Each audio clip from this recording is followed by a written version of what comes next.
5వ అధ్యాయము కర్మ సన్యాస యోగము 10వ శ్లోకము. బ్రహ్మణ్యాధాయ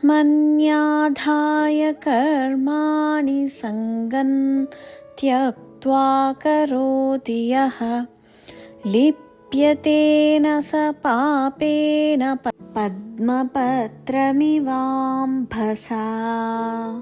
తాత్పర్యం: కర్మలన్నింటినీ భగవదర్పణము గావించి ఆసక్తిరహితముగా కర్మలను ఆచరించుచు వానిని పాపములు తామరాకుపై నీటి బిందువుల వలె అంటవు.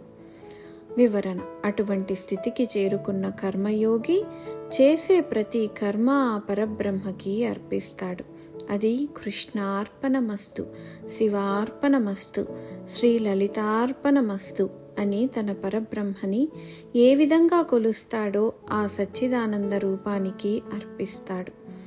ఆ కర్మయోగికి ఎటువంటి ఆసక్తి, ప్రతిఫలాపేక్ష, కోరిక లేకుండా ప్రతి కర్మ భగవంతుడికి అర్పిస్తాడు. ఇది నేను చేశాను అనే భావనని త్యాగం చేస్తాడు. ఇక్కడ ఆ కర్మయోగి తనది అయిన కర్మ అంటే నేను చేస్తున్న ప్రతి కర్మకు నేను కర్తను కాదు, నా శరీరం, మనస్సు, బుద్ధి చేస్తున్న ప్రతి కర్మ భగవంతుడి ప్రేరణతో చేస్తున్నాను అనే భావనతో ఉన్నందున ఇది ఆ పరబ్రహ్మకే అర్పిస్తున్నాను అని చెయ్యడం వలన అటువంటి సన్యాసికి ఎటువంటి పాపపుణ్యాలు అంటవు. ఎందుకంటే పాపపుణ్యాల వల్ల కలిగే సుఖ దుఃఖాలు రెండింటి వలన జీవుడికి ముక్తి కలుగదు. కనుక అటువంటి యోగికి సంసారంలో ఉండి చేస్తున్న ప్రతి కర్మ నీటిలో ఉండే తామరాకుకి దాని తడి అంటనట్లు, ఒకవేళ నీరు ఆకు మీద పడినా అంటుకోకుండా జారిపోయినట్టు ఎటువంటి కర్మ ఫలితము అంటదు. 11వ శ్లోకము.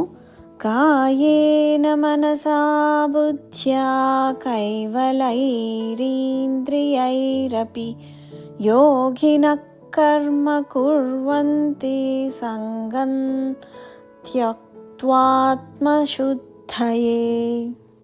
తాత్పర్యం: కర్మయోగులు మమతాశక్తి రహితులై కేవలము ఇంద్రియములు, మనస్సు, బుద్ధి, శరీరముల ద్వారా అంతఃకరణ శుద్ధికై కర్మలను ఆచరింతురు.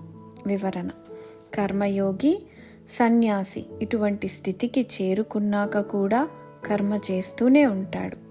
కానీ ఇప్పుడు చేసే ప్రతి కర్మ అంతర్హితం కోసం శరీరంతో, మనస్సుతో, బుద్ధితో నిరంతరం చేస్తూ ఉంటాడు. కర్మ చేస్తూ ఉన్నా కూడా అందులో చిక్కుకోడు. ఎందుకంటే కర్మ చేస్తూ ఎటువంటి ఆసక్తి లేకుండా చేస్తాడు. దాని ఫలితం ఆశించకుండా తన అంతఃకరణ శుద్ధి కోసం చేస్తాడు.